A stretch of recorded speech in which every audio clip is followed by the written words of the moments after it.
Friends, ఇప్పుడే అందిన వార్త. ముఖ్యమంత్రి రేవంత్ రెడ్డి సంచలన నిర్ణయం. ప్రజలందరికీ ఊహించని గుడ్ న్యూస్ అంటే ఒక లేటెస్ట్ అప్డేట్ అయితే రావడం జరిగిందండి. ఆ వివరాలు ఏంటన్నది మన వీడియో రూపంలో తెలుస్తాం.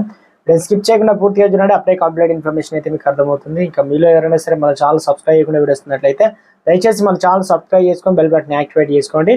ప్రభుత్వం నుంచి వచ్చే లేటెస్ట్ అప్డేట్ అన్ని కూడా అందరికంటే ముందుగానే అందించడం జరుగుతుంది. అదే లైక్ చేయడం మర్చిపోతాం. దయచేసి లైక్ చేయండి. లేట్ చేయకుండా వీళ్ళకైతే వెళ్ళిపోదాం. మనం తెలంగాణ రాష్ట్రంలో ఉన్నటువంటి ప్రజలందరికీ సీఎం రేవంత్ రెడ్డి మరో అవకాశం అయితే ఇచ్చారనమాట.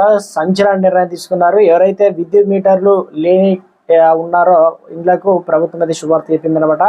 కొత్తగా ఇల్లు నిర్మించుకొని విద్యుత్ మీటర్లు గీయించుకొని వారికి కూడా ప్రభుత్వం అయితే 825 రూపాయలకే మీటర్లు అయితే ఏర్పాటు అయితే చేయనుందనమాట. ఇందులో రెండు రకాలు.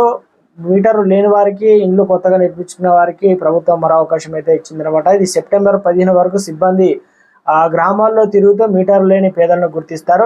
సాధారణంగా మీటర్ల కోసం మీ సేవ కేంద్రాల్లో దరఖాస్తు చేసుకోవాలి. కానీ ప్రస్తుతం సిబ్బందికి డబ్బులు ఇస్తే నేరుగా రసీదు తీసుకునే వెసులుబాటు అయితే ఉంది.